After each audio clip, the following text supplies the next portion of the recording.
Good evening everyone, I'm Andrew and we're going to go through how I've altered my bugs zapper into a static grass applicator.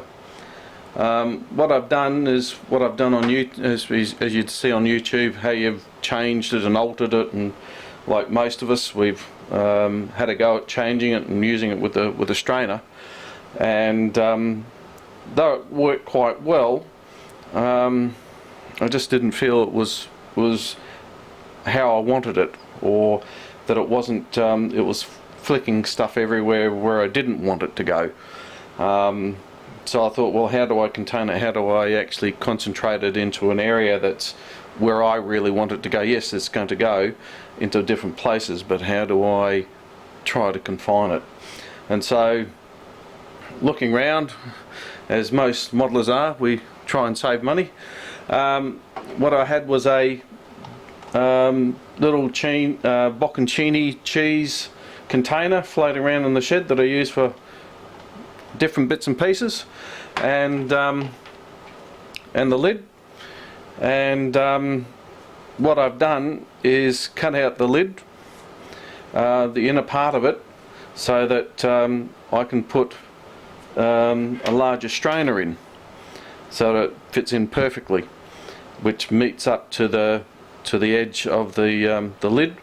And I've white glued that, or heat glued that in, hot glued it in, and then I've also soldered in here a wire that goes down around the outside, and I've glued over the top of that, hot glued that down to give that little bit more security, so it's not going to come off.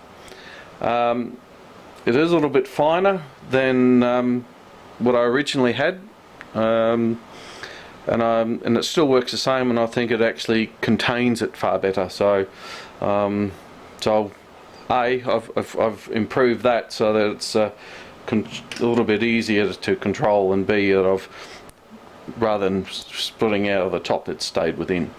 So, getting onto it is the bocconcini container, and also a jelly shot glass or plastic container that you can buy something like $2 for 100 and something. I also find these very good for mixing paints. I thought they'd disintegrate when you put in some thinner, but they seem to contain thinner without hardening or cracking or anything like that, so I use them quite regularly, and I've still probably got half a packet of them there. And I've then hot glued that on to the base of the bocconcini container, so that I'm ensuring that I don't have to drill a hole through the bottom of the bocconcini to put the wire in, so it connects into the strainer. And the reason I've done that is that I also want to have an alligator clip at the other end. And the reason for that is that I'll show in another video that I can also put in a nail or a piece of wire, and if I need to, I can actually go then down the line around the tufts that I make, or the row of crops, and that also helps to lift them up.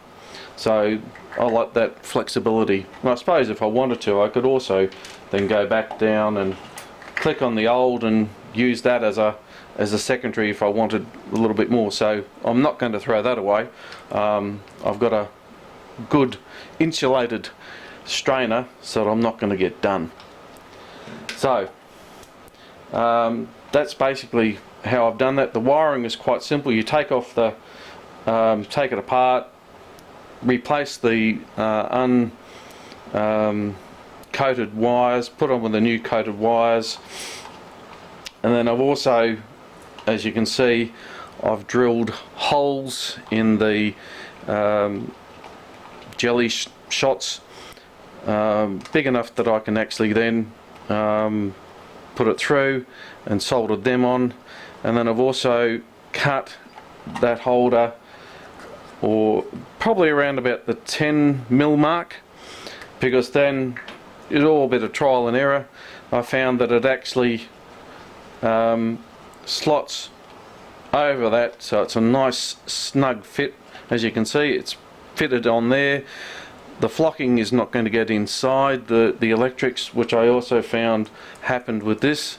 Regardless of how much gaffer tape or duct tape you used, you would always find something in there. So I haven't as yet. And then I also then put around the base of the holder there, put the gaffer tape round, or duct tape, depending where you come in the world, and put that round there so it holds it firmly into place. I don't want to cover over, it's a little bit long, so it doesn't cover over that. I just want to make sure that, you know, people are aware it's not a toy. And then I put it, make sure it's well and truly secured, not only because I want to just ensure that it's secured to the thing, but I also want to make sure that there's no holes available for any sort of flocking to get in. What I also then do, this is quite a long lead. I like it long because then I can actually, it doesn't matter where I put that, I can shake it and not have to worry about getting caught. I then also, with the duct tape, also put that down and go and cover over that hole that I've drilled, securing it so it doesn't, so the wire isn't going to create a larger hole or split. Last thing I really want it to do is split the cover underneath. And again on this side again. So I want to put that wire down, even though it's going to come up and come up round.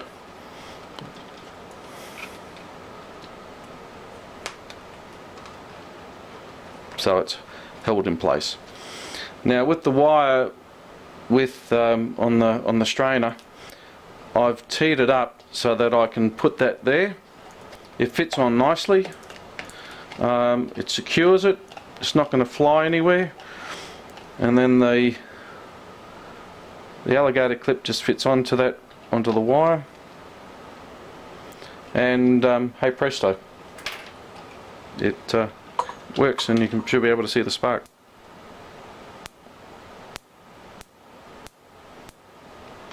So that's my little new improved bug catcher that ensures that you don't get flocking inside the actual piece of electrics. So good luck, have fun.